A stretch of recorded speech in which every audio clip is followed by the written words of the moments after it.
Hello, welcome back to another episode with Diabetes 180. My name is Louis Spitters, your physician assistant and diabetes reversal health coach. Today, we're talking about how to measure how overweight you are, okay?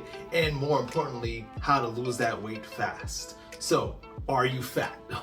Well, that's obviously a relative term. The real question is, are you healthy? Okay, just like it makes sense to do a 30-point inspection on your car every year, it makes sense to do an inspection on your body every year. As a physician assistant, I encourage yearly exams, checking your blood cholesterol level, your vitamin D, maybe occasionally vitamin B12, checking your kidney function, your liver, your blood cell count. Great way to measure overall health is annual visits to your doctor.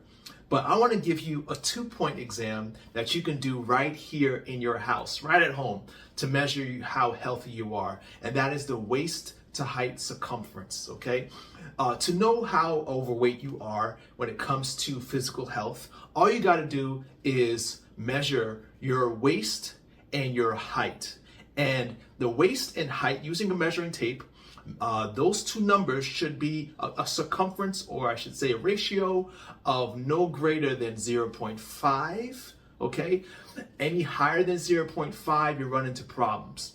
The reason why most doctors don't do a waist to height circumference is because a BMI is easier. Body mass index is easier, but it has its flaws. The biggest one being that it doesn't take into consideration your muscle mass, okay? For example, myself, if I measure my BMI, I'm probably about 30 pounds overweight, okay? But when I measure my waist to height circumference, my waist to height circumference is 0.5, perfect, even though my BMI says I'm overweight. So waist to height circumference, your 2-point inspection can be done easily at home.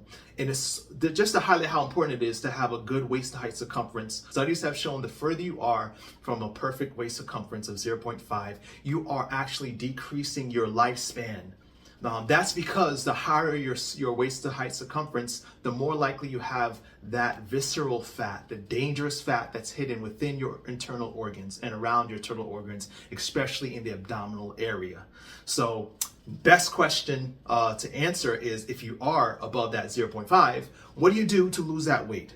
And I want to give you one tip that is powerful. Eat more fiber. Eat more fiber containing foods.